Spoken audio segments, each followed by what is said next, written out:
Should a beginning YouTuber aim to make the best videos?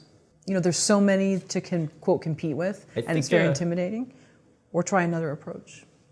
I think a beginning YouTuber should try to just be as genuine and as grounded as they can be. And it sounds simple, but those are the types of videos that really respond. I mean, as an audience, you have this uncanny ability to sniff out when someone's not being their authentic self.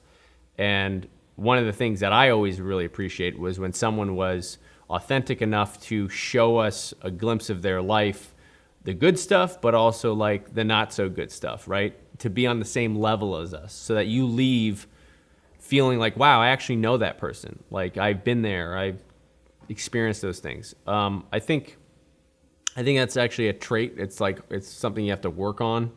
When I first started, if you watch that very first video that I uploaded, you see a lot of flexing. It's a lot of like, I'm validating myself, therefore you must watch me.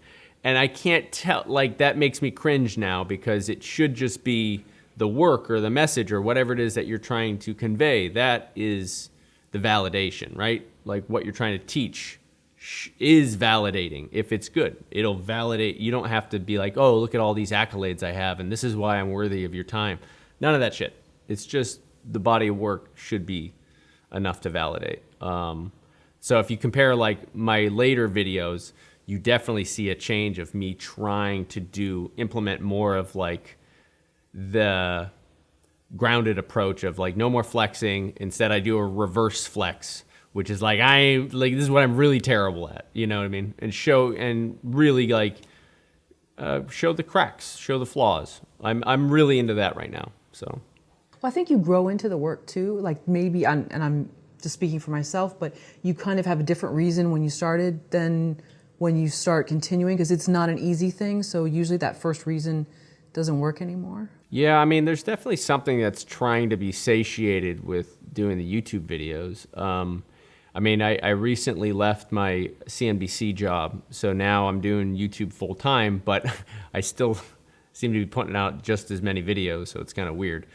But there's something in there that I'm, in addition to obviously making a living doing it, there's something in there that I'm trying to unearth, trying to figure out, and it's fair to say that I don't actually know what that is.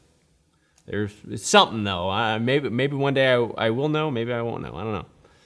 How many videos are you working on at a time, and do you finish everything you start? No, that's actually the downfall. One of my downfalls. If I were to give advice to someone starting YouTube, it would be work on one video at a time, and then don't even start the next one until that one is finished. Unfortunately, I don't follow that. I have like 4 videos that I'm trying to get out right now. I'm currently backlogged on them and trying to finish them up. And I wish to God that I didn't have that work ethic where I could just be like, it's done, it's finished, and move on to the next, because it would probably let me pump out videos quicker.